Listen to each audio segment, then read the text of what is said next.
Hello everyone, मैं doctor R के Katiyar, anorectal छारसू surgeon, वंदना Ayurveda hospital, Kalyanpur, Kanpur से। आइए हम बात करते हैं कि उन मरीजों को जिनको भगंदर हो जाता है, और कभी कभी भगंदर ऐसे रोगी होते हैं जिनको इन्फेक्टिव कोलाइटिस भी होती है। हमारे पास इसी तरह के एक रोगी आज मौजूद हैं जिनको बहुत ज़्यादा प्रॉब्लम्स रह रही थी। हाई इनल फिस्टुला का केस था और पस लगातार आ रहा था, बहुत ज़्यादा फिस्टुलर एब्सेस भी साथ में बन गया था, तो बहुत ज़्यादा परेशान थे। तो इनका मैंने छारसूत ट्रीटमेंट किया है, छारसूत लैग्रेशन किया हुआ है। तो इन कंडीशंस में हम लोग क्या करते हैं कि छारसूत को अंदर जाके एनोरेक्टल कैनाल के अंदर जाके बाहर की तरफ एक ओपनिंग होती है, अंदर की ओपनिंग होती है, उसमें छारसूत लैगेट कर देते हैं। छारसूत कटिंग हीलिंग करता हुआ धीरे धीरे करके सूखता हुआ ठीक हो जाता है। इसमें पेशेंट को भर्ती की ज़रूरत नहीं होती है। लेकिन उसी दौरान जब मैंने देखा कि अंदर एब्सेस के साथ साथ इनको पस कंटिन्यू आ रहा था, तो उसको एग्जामिन किया तो पता चला कि अंदर से इनको इन्फेक्टिव कोलाइटिस भी है। पस के साथ साथ आँव भी आ रही थी, उसका ट्रीटमेंट इन्होंने लिया है।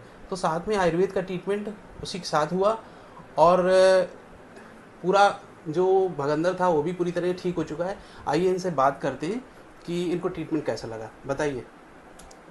मैं कृष्णा कानपुर रहने वाला हूँ। मुझे 6 महीने से लगभग प्रॉब्लम थी भगंदर की, जो कि अब पूरी तरह से ठीक है। उसके साथ मेरे आँव भी आ रही थी, लीवर में इन्फेक्शन था, आँत में भी इन्फेक्शन था। अब मैं पूरी तरह से स्वस्थ और बढ़िया हूँ। डॉक्टर साहब की दवा से, इनके द्वारा जो भी ट्रीटमेंट हुआ मेरा बढ़िया हुआ। अच्छा कृष्णा, ये बताइए कि इस ट्रीटमेंट के दौरान आपको कोई भर्ती तो नहीं होना पड़ा? नहीं, कोई भर्ती नहीं हुआ। मैं आधे घंटे अंदर घर पहुँच गया, अपने आराम से रहने लगा, कोई दिक्कत नहीं हुई मुझे। अच्छा, आप काम अपना करते रहे, जो पर्सनल काम करते हैं? हाँ, काम भी मैं बराबर करता रहा, काम में कोई दिक्कत नहीं आई मुझे। तो इस तरह के पेशेंट जो होते हैं कि जो रेगुलर अपना काम कर रहे होते हैं, वो अपना 2-3 दिन के अंदर काम अपना शुरू कर सकते हैं।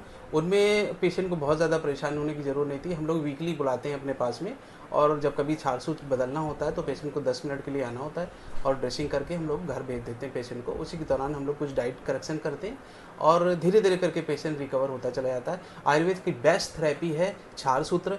ये इस पर 100% भरोसा कर सकते हैं। 99% पेशेंट जो ऐसे होते हैं जिनको भगंदर से पीड़ित हैं, या ऑपरेशन करा चुके हैं, या बार बार दोबारा उनको भगंदर हो रहा है, वो आयुर्वेद की छारसूत थेरेपी के द्वारा ठीक हो जाते हैं। Thank you.